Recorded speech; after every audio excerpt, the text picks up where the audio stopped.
Welcome back, everybody. Another great episode of Taller and Taller. Been about 3-4 weeks now since we've been on. A lot has happened. We have a lot of talk about, whether from the Pistons and the draft lottery to the Tigers actually playing decent baseball, and to moving on with our history of the Michigan State rivalry. Um, Between that, we'll start with the Pistons. I mean, the Pistons got absolutely hosed, and I'm going to go on a rant just to start. The NBA lottery is by far the dumbest selection process ever created. I get that it's made to stop teams from trying to tank to get picks and things like that, but in no way, shape, or form should the 17 win Pistons being picked should be picking fifth in the next draft after having the worst record by far in the NBA. Right. So there's a couple things there, right? It is the lottery, right? And it is a lottery system, but you know, and I get their safeguards, but there's got to be a better way. Number one, last year we dropped to 5, right? I don't think you should be able to drop to the bottom 2 years in a row, whether that means more picks or whatever. And I don't think that, I don't know, the worst. I think the top 3 teams should be guaranteed, or the worst 3 teams should be guaranteed a top 3 pick. Um, 100%. you know, and is that going to encourage tanking for 1 through 3? It probably is, but it already happens, right? I mean, you can't. Teams are still tanking for that good percentage to try to get the number one pick. Right. To try to get that best percentage for that. But the fact that the Pistons had a 49% chance of getting the 5th pick, right? That percentages don't equal out, in my opinion. Right, and there's no doubt that it's we talked about it a little bit, that there's some rigging going on. They know what they're doing, and the NBA just hates to see San Antonio not be good after Tim Duncan, Manu Ginobili, and David Robinson. David Robinson back, but what was their Tony other guard? Parker. Tony Parker. Right. Yeah, since they've all retired, San Antonio is not the same team. Right, and so I just can't believe that it's coincidence that San Antonio, right? You got Tony Parker with the French connection, and you got Pop, right? Who I can't believe he's still coaching, but good for him. And now I can't see him leaving for another probably 5 years. This kid, if this kid's cracked up what everybody's hyping him up to be, he's going to be a good player. And they transformational, right? They got Robinson, they got Duncan. Robinson was in the late 80s, I think, and Duncan was in the early 90s. 90s, 2000s, 2001. Oh, you're talking about when he was drafted. Gotcha. Yeah. He was drafted in 1997, was when Duncan 97, was. okay. Yeah. So I refuse to believe that was coincidence. That one, that the Pistons landed at 5, and 2, that San Antonio just happened to get that guy. I think that's where they want him to go. And I won't say that it's flat out done, but I think that whatever they could do ethically to ensure that they got it and no one else did was done. Well, that's the way it is. Fine. Let's be transparent about it, though, right? I think they should put 1,000 balls in there, and 300 goes to each team 1 through 3 at the bottom, and then the other, 7 or 9, get the other 100 balls. And could someone really win it? That was sure they could, but it's not going to be as likely. And it would be more accurate. And I believe that I don't believe it's live as a broadcast. I think there's a delay on there. This goes way, way, way, way, way back. But the whole Patrick Ewing thing with the frozen envelope in New York City is probably the NBA's biggest conspiracy theory, and it still's got legs. And I don't know, 5 or 6 years ago, uh, somebody come out with what they said was I'm gonna dig in it. What they said was some proof, and then I never heard anything about it again. So I don't know if it got buried or it really was nothing or what. But um, there should be some fine tuning in it, and sure, some of this is home cooking bitching, right? But even if not, I don't think it's fixed, and I probably don't think it's necessarily fair if Detroit would have won a number one again, because that would have been 2 and 3 years. Um, No, yeah, we but got. I thought Cade was number 2. No, Cade was number one. Ben Wallace, first year Ben Wallace went out, we got number one pick. Okay, hang on. Yeah, I mean that's what. Yeah, okay. I don't know why I thought he was number 2. Oh yeah, So I get, Houston got I number get it 2. all the way around, right? But as a fan who has suffered for many years, and do the no, the Wings have won a championship since the Pistons have, I guess. Wings have won 2. Or no, Yeah. yeah, Wings won 1 because then they won 1 in 04 too. Well, Pistons won the championship in 05, right? 04. 4. Detroit won their Red Wings won their Stanley Cup in 07. Yeah. 07, 08, then because they played again, they made it back in 07, 08 in the next season, and then lost to the Penguins. So those years, right? You were still pretty young, but those were some of the best years to be a Detroit sports fan, because the Tigers, the Pistons, and the Wings were all highly competitive. Man, not so much anymore. Yeah, but as I said, it's getting back there. On that, 2 things. So this could be a big reason why I did just kind of think about this. So I was looking at this as somebody posted on Twitter. I'll read it first and then bring up my point. Since 2000, the last 10 years, the worst record in the NBA has not finished with a pick outside the top 3. 2013, Orlando got the second pick. 2014, Milwaukee, second pick. 2015, Minnesota, first pick. 2016, Philly, first pick. 2017, Brooklyn. Okay, that doesn't make any sense. I don't get it. Brooklyn, but it went to Philly, first pick. Suns in 2018, first pick. 2019, Knicks, third pick, worst record. 2020, Warriors, second pick. 2021, Rockets, second pick. 2022, Rockets, third pick. So, no team with the worst record has came out worse than third until this season. Now, going off of that, and we weren't that far behind Houston last year in wins. Yeah, you're talking about for this past year. Yeah, I know. Now that I sit here and look at this recently, I mean, is this the NBA trying to keep Dallas? I mean, obviously, still have the Dallas Mavericks on there, but trying to keep as many NBA teams in Texas as possible. I mean, you have the Rockets getting the second and third picks past 2 seasons. This year, you have San Antonio, who's been absolute ass, get the first number 1 overall pick. Or is this just the NBA? I mean, it could just be, obviously, it's probably, I don't know about fully rigged, but you know what I'm saying. Yeah, and I don't know that it's so much that as much as they don't like small market teams being successful.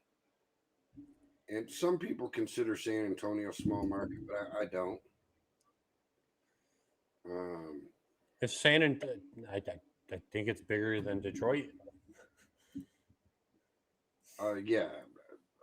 I just don't get. We talked about this before, and I know we talked about it the night I think it was the same night I was texting you about the Tigers game and how there was actually a crowd at the game, and it was nice seeing a crowd at Tigers games for once in a pretty while. And I think we both said, and I think you said, I said Detroit fans are some of the best fans out there. Yep. They just have to give us something to cheer for. And in the past, really since the Tigers made the World Series in 2013, what has there been to cheer for in the city of Detroit? The Lions? No. The Pistons made the playoffs once in those years, got their asses whooped by the Bucks.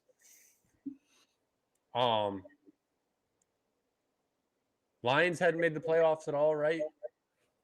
When was the last time Lions made the playoffs? Do I know 14 or something, maybe. 2010? Pistons haven't done anything. Okay, so Pistons made the playoff once. Possibly the Lions made the playoffs in that time frame. 2016 was the last time they made the playoffs. Red Wings haven't made the playoffs in like 8 years. Right. They should. I think next year they will be back. We were on the edge this year. We just kind of, I think we kind of choked away a little bit. And I think Stevie Y pulled the plug, when he traded. He traded Bertuzzi. He traded Bertuzzi to Boston. Yep. And then he traded a few other, some young guys that I thought were going to be good coming up through that. But man, it just feels with this. I remember I was watching the lottery, and when it popped up with Detroit and number 5 pick, Brittany was sitting right next to me, right behind me on my couch, and I stood up and I said, "Fuck the NBA." I was pissed. I was cussing up a storm. I got up and I walked out of the room and I sat back down. I was all cool and calm and collected at that point. And Brittany goes, "Can you warn me next time?" And I said, "There was no warning on this. I should have known it was going to happen." Right. But because it's Detroit versus fucking everybody. Yeah, but, and again, I don't necessarily think it's a Detroit thing, but I love the motto though. But we're just a smaller market. Detroit's probably got 7, maybe 750,000 people. San Antonio's got 1.4, so they're double us, right? And there's a few cities, right? Like Green Bay comes to mind,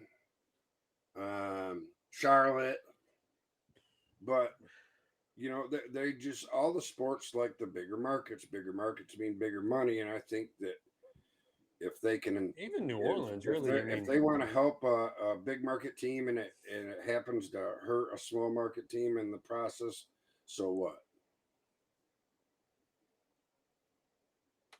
Yeah, like I said, but I did kind of get off topic with the whole Detroit, where I was going with the Detroit fan thing. I feel where I was going to go with that before I went off topic was I feel that they should see that in Detroit and even in places like Charlotte, or if you go to I was watching listened to the Pat McAfee show yesterday or Friday or something like that. And he was talking about they had Fireman Ed on, the Jets dude who always wears fireman's hat and does the JETS Jets chant. The Jets, in my opinion, are the small market team. Even though they're in New York, the Giants have always got the bigger thing. And even in New York, really Buffalo, out of all them teams, have had the bigger successes. Buffalo's another one. Yeah, another small market. Yep. But Fireman Ed said if the Jets make the playoffs, the fans will do the rest.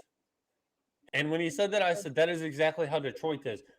How many times, I think me, you, and Papa went to the Detroit Yankees game in 2012, 2013, where I think Tigers got their asses whooped that game. But it was still the environment in Detroit. Go back and watch any year the Detroit teams have been in the playoffs and look at the environment. Right. So look at the Pistons games. You're running the red light. I tell that story still to this fucking day, man. As mad as he can get, bring it up to this day. I still tell that story to this day because it's fucking funny. It is funny. But that goes to say. Oh, hang on. We can't fucking forget what your fuck up was that night, buying tickets to at Yankee Stadium the next game. I'm here to tell you, and not that I'm above making a mistake, but I'm here to tell you there was a glitch. And Sure. so, and Dude, I was never so pissed off as a kid. When we walked up to the gate and they're like, yeah, this is for next game in New York. And I was like, son of a bitch, Dad, don't fucking do this to me. I'm about to cry. So you're remembering it all wrong. No. Yeah, you are. Here's what happened. Because we went up to the gate. No, and hang on. Said, hey, Go ahead. Then I'll tell you how. We went up to the gate. Yeah. They scanned it and they said, hey, this isn't. They tried to let us in. Yep. Because they called somebody up to look at it. And the dude said, hey, this is for in New York. This is not for today. But Incorrect. hang on. And then we went to like the StubHub ticket center, or the ticket center. And that's when we got our tickets. We got tickets for that game. I really think they just ended up swapping them all. I really don't know. I didn't really give a fuck at that point. I was just glad to have tickets. Right. But that was like 10 years ago. Holy shit. Closer to 15. I think it was 2010.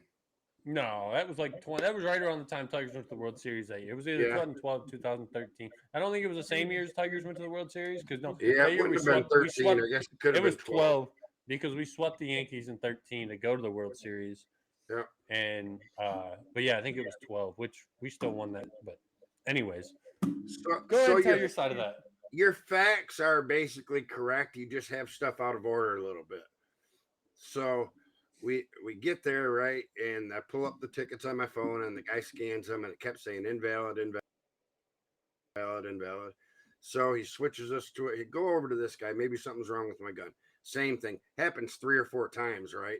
Then he sends us over to the ticket office and the StubHub ticket office, and he tries it. And then he was like, oh, these are tickets for tomorrow's game in New York. And I'm like, full panic, right? Because Papa bought those tickets, and I don't remember what they were. No, hell no. It was a lot of money. No, it's not gonna be cheap, especially in Detroit. For right, $500-$600, I think it was for the 3 of them, and I'm like, oh shit! I'm thinking I gotta cough up $600 to him, and he got a ticket, a bullshit ticket on the way up here. If we just drove up here for nothing. You think he drove crazy on the way here? Wait till the fucking so we don't go to the game and right. So, but and maybe StubHub's just that great. That's the only customer service experience that I've had with them. But I can't believe that they would have fixed it that easy if they weren't having some type of problem with their website. I mean, I was probably relatively new to using StubHub at that point. Well, at that point, it was very relatively new at that point. StubHub wasn't. It probably was. So I still don't believe that I made that mistake. Is it possible? Yeah, it is. Oh, that was that's not the type of mistake I made. That was just a shit show of a trip, man. Oh, geez. So this ticket incident, guys, we keep talking about is we're going up to Detroit. My dad thinks he's Dale Earnhardt everywhere we go, right? And there's no hyperbole there. There's no exaggeration. That's just how he is. And we get almost to the stadium and we're at this light and there's cops running traffic control, right? And this cop looked right at us, pointed, and then waved my dad through. And as soon as my dad went through, there was a cop car sitting on the side street. Right now. Hit his lights on and gave my dad a ticket for running a red light. And I've seen my dad pretty mad in my life, but that is right up I low-key thought Papa was going to jail that night. He was calling that guy everything but a white man. He was not happy. I thought Papa was going to jail that night. I did for sure. I really did think he was going. I remember I just sat in the back seat and shut my fucking mouth because I knew what was going on. And I said, I was like, right. I think we talked about it later, and I could be wrong in this, but I think I remember saying, it's like he gave you, because it was something to do. They didn't even write him for going to the light. They wrote him for not giving him his insurance. But we literally watched him he gave him the insurance, and the cop never fucking returned it. That's why to this day, Detroit cops, some of the dirtiest motherfuckers. Detroit, period, especially back then, was a pretty dirty city. That they were a big And it fraud still is. city. There's a ton of corruption there. I mean, but that's most big cities, period. But man, I remember just sitting in that back seat, like just it'd be like anytime we go through Atlanta, going to Disney or something like that. Hunter, shut the fuck up. Right. That was a big. I don't even think anybody to tell me. I was just like, all right, just gonna shut up now. Yeah, you just know it's in your DNA. Okay, it's time for me to shut the fuck up. It ain't time to ask. Say, hey, can I find us? I got a pee. Can we pull We were over? like a mile. We were literally a mile away from the stadium or some shit like that too. I don't even think we were that we just got off the highway. Yeah, no, we weren't. Wait, you could see the church. You could see all that. But dude, that was fucking hilarious. Like now it's funny, but oh yeah, absolutely. And what's even funny, like there's not much that could happen to me that I might not necessarily find it funny in the moment, but 10 years later I would find it funny. But Papa, there is no humor there. He will. I'm definitely bringing it up next time I come home. If you asked him about that and said, hey, that's that cop to fight him right there. I'm definitely bringing it up next time I'm over there when I come home. I mean, that's a pretty good transition into what we were going to talk about next. And I mean, that's going into Tigers baseball. Tigers, I mean, they've been decent in the month of May. They've kind of fallen off here recently. I mean, they started this season in the month of May, 5-1 to start the month off. They're 10-7 now in the month of May, and they're sitting 4 games back of the Twins for first place. I mean, I don't care where you would have told me Tigers. If you would have told me the Tigers were only 4 games back of first place in May, I would have told you, yeah, okay, funny. And in second place in first. I mean, in the Central, which Central's a pretty weak division, not like has been for probably since the Tigers kind of fell off, in my opinion. You usually have one team that kind of pulls away, and then the other teams are right around 500 or below all season. You're seeing the big names actually hit the ball now, though. I think that's where our biggest problem was last year, and even this year, was that Javi last year was absolute ass. Green, he had his times, again, not good. Torque last year was absolute ass. But this year, you're seeing those 3, Javi, Green, and Torque, actually, like, they're hitting the ball. Like, I think Green's almost batting 300 now. You got Javi. Yep. Javi's still swinging out, but Javi's making the contact he used to make on pitches where for him, it was, hey, I'm gonna hit the ball for a double, or I'm gonna strike the fuck out. And we weren't getting that last year at all. We were getting strikeouts, and that's about it from him. This year, you're getting that. Hang on, sorry. You're getting the power and the strike. I mean, you're still getting the strikeouts, but you know what you're going to get with him. That's what we signed him for. Right. That was no secret that he struck out a lot, right? But like I said, there was some balance there, and he didn't have that last year or to start the year off. But he's until May, really until May, the whole team had been down. Yep. You would have told me at the end of April that the Tigers would be where they're at now, almost at the end of May. If the Tigers win month by month, if they can win the month, I don't care if they go. I think they play 26, 27 games in a month. If they go, say it's 26, I don't even know what half of 26 is right now. My head's way too gone. 13. Right, so if they go 13 and 14 and 12,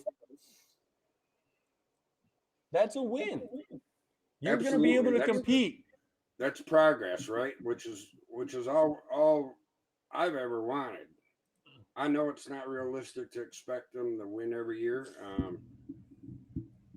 but it would be nice to see them be competitive, you know. Oh, yeah, for sure. I mean, I think the key to this team to continuing to win and continue this how they're going is, one, they're going to have to get better at home. I think they're 10-10 at home this season. You got to win your games at home. I mean, that's always been a key in any sport. Win your games at your home field, court, whatever. And they're also going to have to, they got to continue to score runs first. Yep. That seems to be the key with this team. If they can score first, I believe this is a guess because I think last time I seen it was they were like 9-1 when they score first, but I know that's backfired a little bit here recently. I think they're like 10-3 this season when scoring first, if I had to guess. Which is still respectful. You know, I've always thought across all sports, right? You need to win 2/3 of your games at home, and if you can stay at or around 500 on the road, you're going to be golden. You know. Oh yeah, for sure. And I mean, I'm not saying that the Tigers are going to definitely make the playoffs and like that, but if they play the way that they are, they got a good shot. I mean, they're going to have to win the division if they're going to play like this.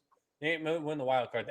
The AL East right now, every single team in the AL East is better than every single team in the AL Central. Right. Like there's been multiple times this week where like if you go to like the standings, if you start at the top of the AL East and go straight down with the AL Central, it's all in order. Yeah. Like it went Yankees, whoever, like Tampa, the Yankees, and just so on, all the way down to the bottom of the AL Central. I mean, the Tigers have shown they can compete. Now it's going to decide, hey, what changes can we make? Because there's definitely changes still need to be made. There's some pitchers that I don't think need to be up here. Joey Wentz is one of them. Joey Wentz got an absolute maul today. The Tigers in this series, Washington, they just went 1-2 in with Washington, the worst hitting team in the league, but absolutely got bombed all series. I think they gave up 6 runs each game. Won the first one 8-6, lost, I think, the past 2 6-4. I'd have to go back and look at the scores, but that's just a guess. You cannot let a team losing that series, even though it was in Washington, is a series that's going to lose everything for you. All your momentum you had, that's a type of series that can kill it because you're like, oh, here we go again. Right. Yeah. Everybody, even the players that's what too, I'm saying, right? is the players. I don't give a fuck. Like fans can say whatever they want. I mean, I'm going to say whatever I want, but guess what? It really doesn't matter because I'm not out there playing the game, even though I might think I am or act like I am by the way I talk sometimes. But at the end of the day, I'm not. I just lost my train of thought. But off of that, I think this next series, who against Kansas City, now again, is it Kansas City or is it Tampa? It's Kansas City. At Kansas City. I was thinking it was Tampa, but I didn't mean to say Tampa either. I meant to say Chicago. It's at Kansas City is this next series. You got 3-game series at Kansas City, and then we go to Chicago. We play home against Chicago. This next game series against Chicago is going to be huge, in my opinion. It's going to be at least take 2 out of 3. Get us back up because Chicago and Kansas are not good baseball teams right now. Kansas City are not. They're worse than we are. So it's going to depend on how those next 2 series goes. And then even against Texas at the end of the month. If we finish out the month of May, I think I would love to see us finish out the month of May at least 500. In my opinion, that's a good start to move ahead. Absolutely it is. I mean, you know, I would be highly encouraged if we could just play 500 ball from here on out, you know. Oh yeah, for sure. I mean, this season so far has kind of reminded me of AJ's first season. We came out super flat in April, but I think it was in May or June when the Tigers decided to play like the best baseball in baseball after that. But that month of April, they went like 5 and whatever. Then they won like 5 games in April, and it killed us. So I don't know. Who knows what comes up at the trade deadline? I mean, I don't know if Scott Harris is going to decide to get rid of some pieces that could absolutely derail the rest of the season. I don't know if one of those names would be Eduardo Rodriguez, who's having one of the greatest seasons of Tigers pitchers ever until had a rough start last game, but it could be. I don't think they would get rid of Javi just because of the amount of money that they're paying him. Right. Nobody's. I think if they could find a buyer, they probably would. But I did. But I think Eduardo Rodriguez is someone to watch out for. I would definitely want to keep him just because I don't think we're at the point where we need to sell anymore. I just don't. I just think it's going to come down to getting the parts and pieces where we need them. Did you see the kid real quick? Did you see the kid down in Erie who just went 6 for 6 with the cycle like Wednesday or Thursday? no, I didn't.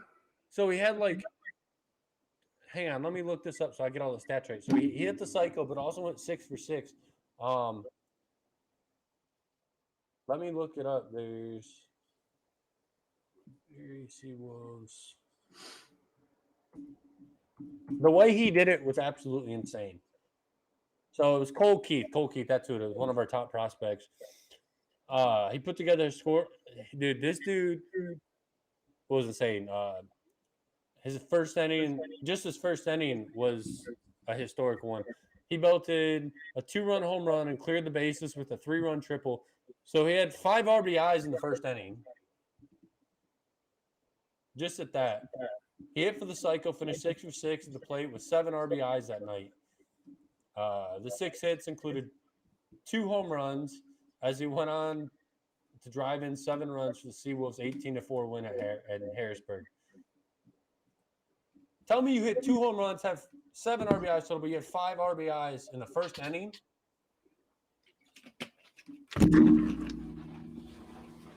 Take this man up send this man up to Toledo and see what he does at this point. Right. Give him a shot. Yeah, for sure. I mean, there's people in Toledo that can come up, that need to come up, in my opinion. I'm not going to try to go down that road because I'll go down the road and be stuck there. We're already 32 minutes in, and but man, I know we talk about it, who's got the promising future, but I think the only one that I'm not sold on that has a promising future, in my opinion, is the Pistons. Like, that's the only one where I'm like, man, they got all this talent, but Cade hasn't been healthy. Cade can't stay healthy. And everyone is on Twitter is just blowing up about Cade. People are hating on Cade. People all this Cade hate, blah, blah, blah, because people are talking about trying to draft a point guard this year. And I'm like, you can't blame people for thinking that, though, because Cade hasn't played a full season. Right. I mean, I get it. Once you get into a certain spot, you're going to sit your star. But this dude could be another Darko Milicic and come out and be hurt all the time and not perform as a number 1 pick. And guess what? Pistons don't got a point guard. Right. But so go ahead. I'm not sold on Cade, even with the health issues aside. I mean, I think he's a really good player, but there's a lot of the pundits and so-called experts out there thinking, that he's the answer if he can stay healthy. Well, that's a big question, right? One, can he stay healthy? But I don't see that superstar quality in him, and maybe it's there. And to be fair, I haven't watched a ton of their games, but I like the core. Duran, I think, is going to be good for us. Dude's what, 19, 20 years old, and so his head. So we'll see how it plays out. But I would agree with you that the Pistons are probably the one the least set up for immediate, substantial success, playoffs, making the playoffs. And to me, substantial success isn't, I guess it depends where the team's at, but making the playoffs isn't a win for me. I think that you gotta at least win a series for it to be considered success, because most of the sports now, it's really the amount of teams that make the playoffs. I think in everything except for hockey, more teams make the playoffs than don't now. So making those isn't to me an automatic win. I think it But also depends on how you make the playoffs, whether you win your division, win yeah, your conference, or well, so then, whatever. I think and that's kind of what I was getting to when I said relatively speaking, because let's say you win your division, right, and let's just even say you have a top 3 record in the NBA, and you go out in the first round. Well, that's not a successful season to me. You got to get in, but people play competitive sports to win, and if you're not, there's a million guys out there that'll tell you, if we don't win a championship this season, our season was a failure. And that's not that's the way I'm wired. I think like that too, but I am also been around long enough to know that that's just not realistic unless you're Tom fucking Brady. And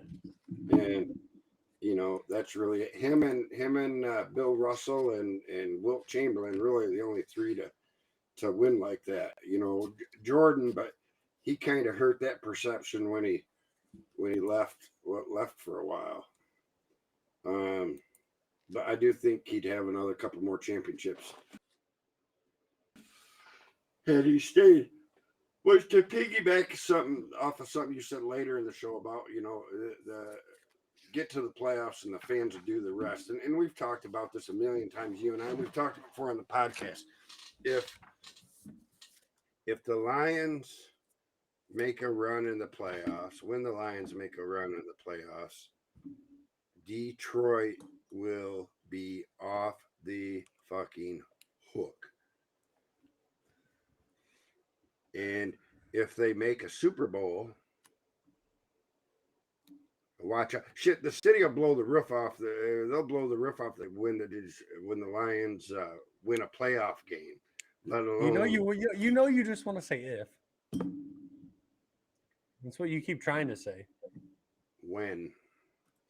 Okay. So, but if the Lions make it to a Super Bowl, I'm going to go stay in Detroit for a week just to experience it all, because it will be nuts. And I mean, this isn't a good thing, and I always say it kind of like it is.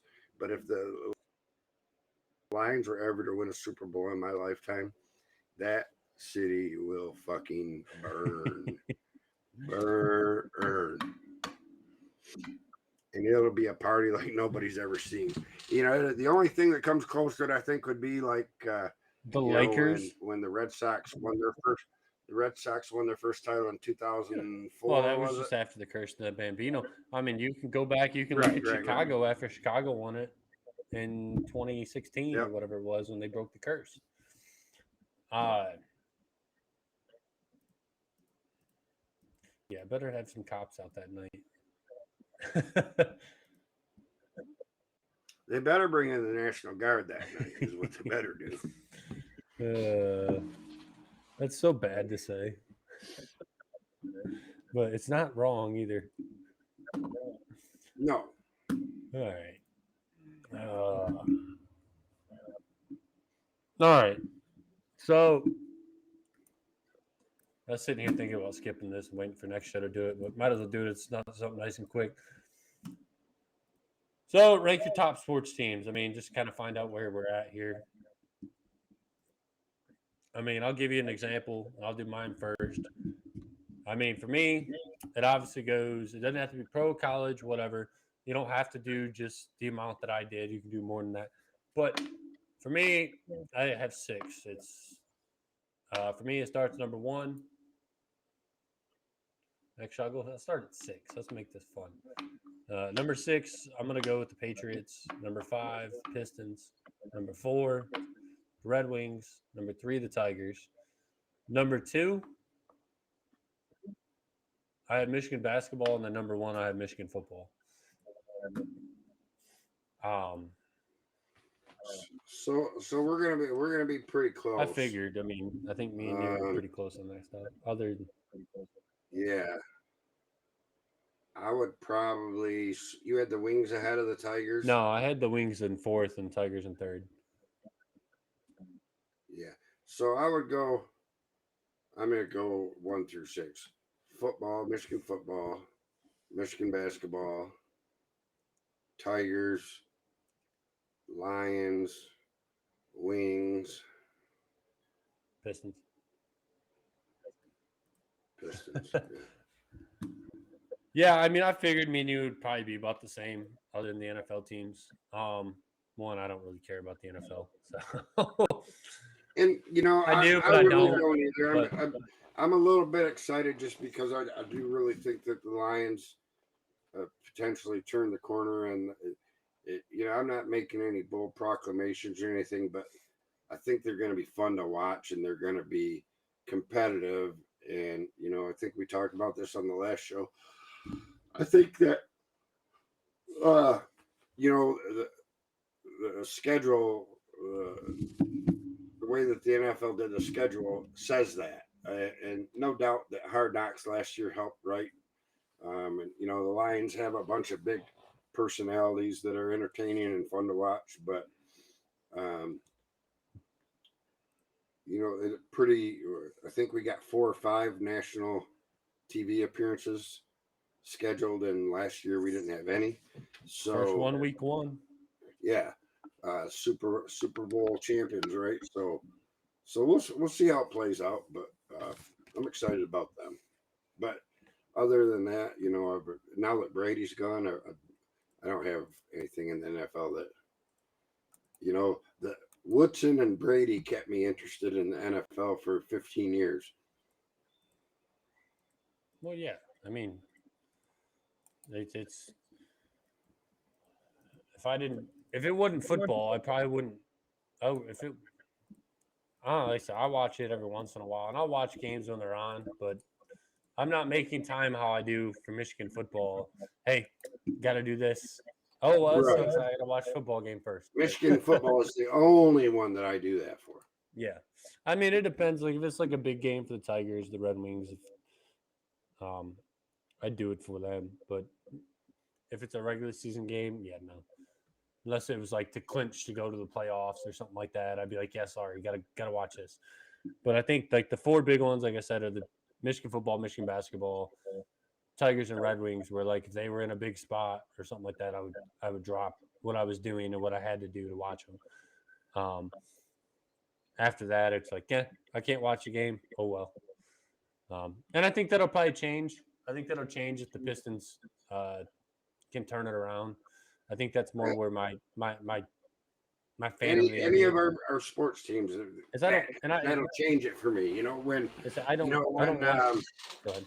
When Ben Wallace and Rashid and Rip and Tayshaun were running the Pistons.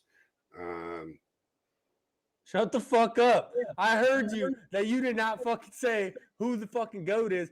God, I do not like you sometimes, Father.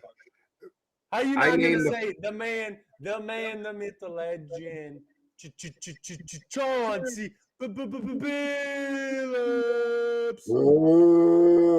So, anyways, when those 4 were running Detroit, running the NBA, 5. I did not. Very seldom did I miss a game. You know what I mean? I was. Oh, I remember you guys had like that NBA TV shit, and I always had to watch the games. Right. Well, I didn't have to watch them, but I did. I definitely remember those times. Dang it! Now I'm trying to find something, and I can't think of it. Keep talking about this though, so I can find it. So what are we on to next? You're trying to find something really. I know. That's why I said kind of talk about these sports again, so I can find it. But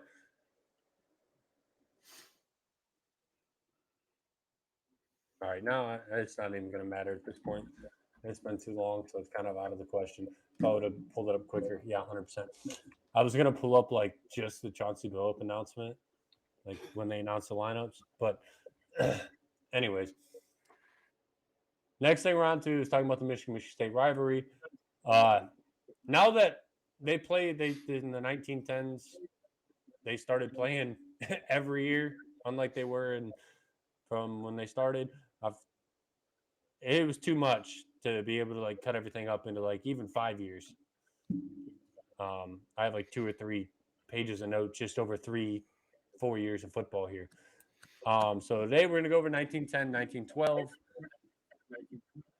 We'll start off talking about where we left off last time. I know it's been a little bit. Michigan State, we're coming off Michigan and SAC or MAC at the time. We're coming off of a 0-0 tie. We talked about how for a fact that Twitter and all that would have been around. All of Ann Arbor would have been losing their minds. It would have been how it was back in 2020 when Harbaugh went 2-8. We talked about that. Now going into the 1910 season, you have to think that everything that we thought going into the 2021 season was very high on all their thoughts back then. I got one thing I got to read out of here, and I didn't even fucking save my spot, and then I have my notes. So there was a few rule changes that season to start the year. 7 men now had to be in the line of scrimmage at the snap of the ball.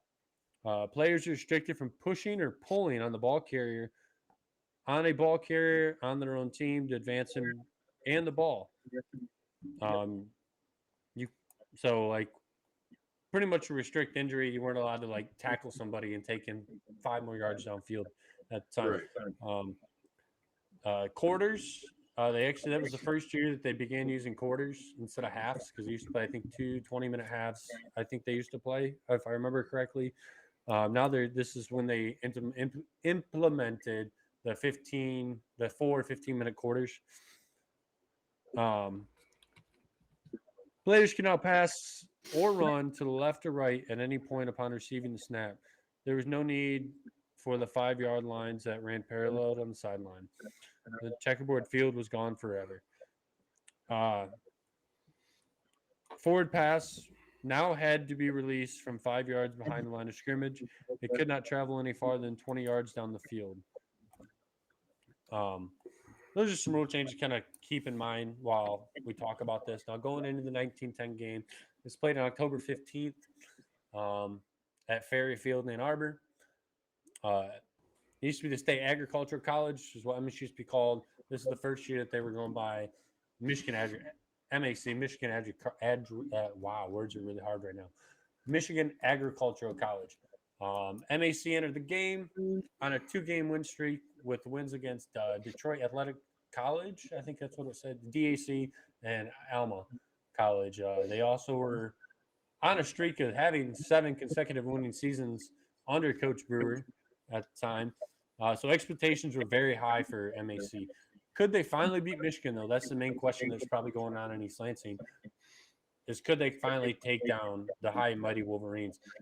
Michigan came into this game at 0-1 after tying with Case, 3-3 in their season opener. This is the first time in 15 years Michigan hadn't won its season opener. Going to the game, MAC came to play as they led most of the game 3-0 until Michigan went on a huge drive that originally seemed as the Aggies seemed to make a stop. They made the stop, 4th down, looked like Michigan would have to attempt a field goal. Michigan faked the field goal, and Don Green scampered in the end zone. Michigan actually went on to win that game 6-3. This makes me laugh. I read this in here, and I didn't write the notes, so I'm gonna kind of pick and choose out of the book here. It makes me laugh because it says the Aggies claimed that they were robbed. They had a touchdown called back after Coach Yost pointed out a holding call to one of the officials. They also questioned the legality of a long pass that put Michigan in the position to eventually win the game. Apparently, Michigan's timekeeper signaled that the game was over, but the Aggies clockman said there were 7 minutes remaining to be played. Since it was in Ann Arbor, the officials ignored the MAC timer. Game was over.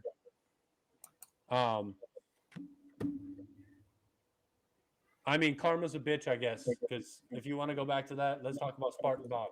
But Right. I mean, and that part made me laugh because that is even though they're Aggies, that's Sparty being Sparty, man. Even back in 1910, Michigan State was still complaining about stuff. Been little brother for over 100 years. But that made me laugh. I thought that was funny. MAC actually finished the season at 6-1 with the only loss coming to Michigan that year. That making it 8 straight winning seasons under Coach Brewer. But even after the success that Coach Brewer had Coach Brewer had left the program to take a job at Missouri. Michigan went 3-0-3 that season. In fact, Michigan only scored 29 points that season. Way different than the point-a-minute teams that Yost had in the past that were scoring 500 points a season. I mean, it's insane that they went from having all that success to only scoring 29 points. I think even I'd have to go back and look, but I think even in 1909 they were scoring absurd numbers. It was still a point-a-minute team for Yost. Moving on to Game 6, played the following season. Again, the second time that Michigan had went up and played at Old College Field in East Lansing. Preview Michigan came in. Michigan and MAC had come in 1-0. MAC's new coach, John Macklin, was looking to take advantage of home field advantage and maybe some beginner's luck against Michigan. In the game, the answer was he didn't have any of it. He didn't have beginner's luck. Couldn't take advantage of home field advantage. MAC opened the scoring 3-0 on a field goal in the third quarter, and then Michigan proceeded to score 15 unanswered points to win the game by a final score of 15-3. Coach Macklin's team came out respected after that game, though. Michigan knew that they were honestly pretty fortunate to come away with the win that day. It was a close game up until the fourth quarter. They were actually, like I said, they were down until the fourth quarter. Were the days of Michigan blowing out MAC over? I think Michigan at this point realized that the farmers out in Cowtown could actually play football, and kind of realized that MAC would be back for more in 1912. That season, though, before we get in 1912, Michigan finished the season 5-1-2. This being the 11th straight season that Coach Yost ended with a winning season. MAC finished with a 5-1 record in Coach Macklin's first season at the helm. Between finishing with a great record and playing with Michigan, MAC fans had to have had a feeling like a win's got to be coming soon, right? Like this isn't going to continue. We got to be close. Well, they were wrong. We'll go to 1912 when Game 7 of the series was played at Ferry Field and Ann Arbor. Both teams come into the game 1-0 once again, but it was a huge setback for the Aggies. The Detroit Free Press headline pretty much tells it all. Sums up the headlines stated: Yost men run up high score against the Aggies. The game did not start well for the Aggies. They did start well for the Aggies as they opened up scoring 7-0. This was big due to the fact that this was MAC's first touchdown versus Michigan in the whole series, in the whole 7 games of the series. They hadn't scored a touchdown here and actually came on a pick 6. That was the only good thing that happened for MAC that day, though. Michigan tied the game up in the second quarter and then proceeded to score 48 points in the second half.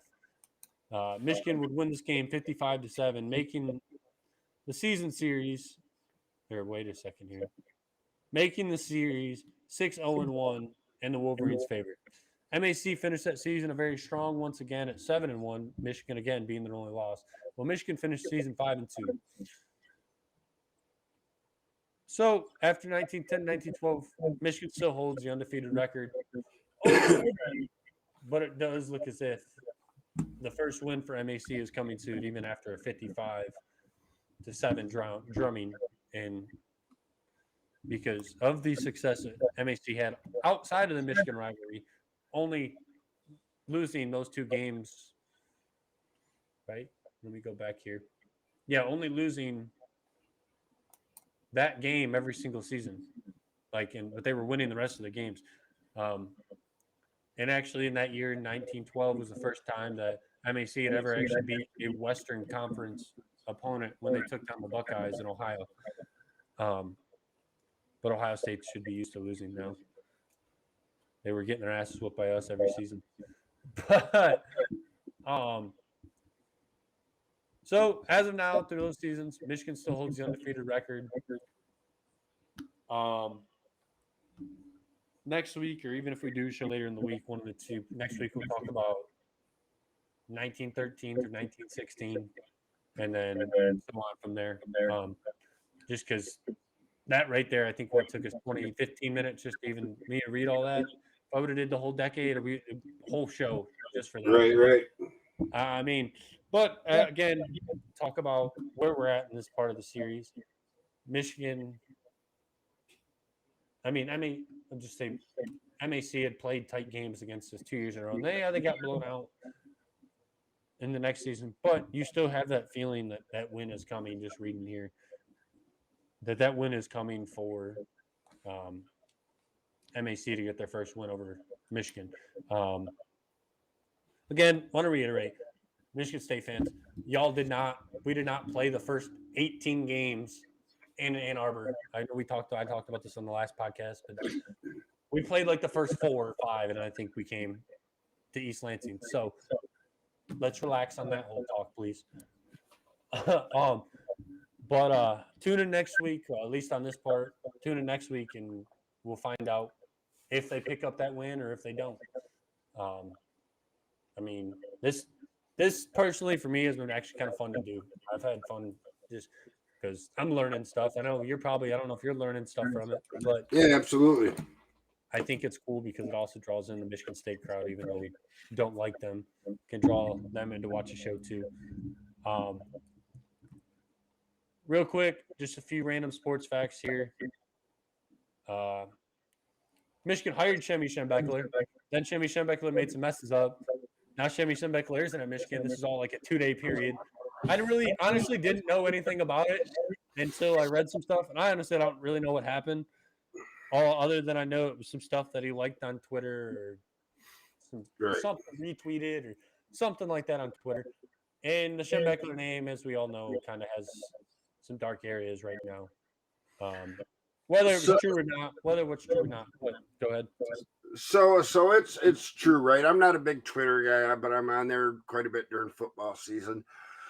And I don't remember if it was his last football season or 2 football seasons ago. He popped up as someone, how they say, if you follow this person, you might like to follow this person. And he showed up, and I followed him, and I kind of just scroll through his tweets, and most of his interactions are political, and he's pretty far right, which you're going to lose that question every time.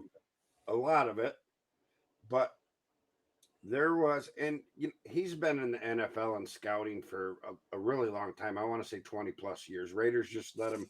The rumor is he got fired in February, but whatever. But it struck me that a guy in a public eye with the family name and his pretty low profile job in the NFL, but it's still NFL, right? Is this publicly vocal about his thoughts and opinions, even though a lot of them, I agreed with, but not all of them, but a lot of them. And so it always kind of caught me funny. And a lot of times his stuff, he's a little bit of a troll too, right? And I found it entertaining, but with Dr. Anderson and Bo stuff and everything that went on, I was kind of surprised that they brought him in. And my first thought was, oh boy, what about his Twitter? And sure as shit, like 2 hours later, there's people posting screenshots and all of this. And I thought, you know what, this isn't going to be long. And a couple hours later, Ward and Harbaugh released a statement saying he resigned, which, okay, fair enough. You give him that privilege of just saying, hey, I'm going to step away, blah, blah, blah. But there was an article, and Angelique Chilingus wrote it, and she's she'd been a Michigan beat writer for a long time, very Michigan friendly, and she was pretty critical. I was a little bit surprised, but one of the things is that she was checking his Twitter, right? And over like a 24-hour period, he deleted 20,000 likes and stuff. So I'm sure Michigan like had some people in there scrubbing it for him, Oh, or at least yeah. scrub it, But I thought, holy cow, that's a lot of delete, delete, delete. And then he ended up just deleting his Twitter like 2 hours after she had looked at that. So there's a situation he had to go, right. You couldn't keep around, too big a distraction, too many of this. And even though he's been a scout for so long, I don't understand how much value he would have brought to the team anyways. I think that was more of, hey, your dad is Michigan football is what it is because of your dad, and we're going to bring you on and take care of you. But yeah, what a shit fucking festival that become real quick. Oh, yeah. Quick. And then other thing I have, sad thing, lost a great in Jim Brown this past week. Yeah. Obviously, I never watched him play football, but yeah, I never even watched him play football. He was he done was when I was little, and I mean, I may have seen him, but I didn't know who he was. a great player,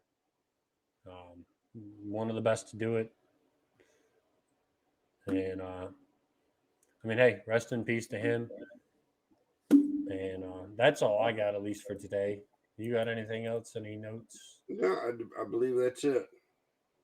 I mean, I think, like I said, guys, thanks for tuning in. It was another good show today. I said it was been like a few weeks since we've been on. We'll try to be on next week. I think it really just comes down to our schedules at this point, actually. If we're going to do a show, we need to do it like Friday night. I'll be camping Friday, Saturday, Sunday. Memorial Day weekend. So won't be doing it this week. This next week, we'll probably hold off either till the week after, the weekend after, or the week after.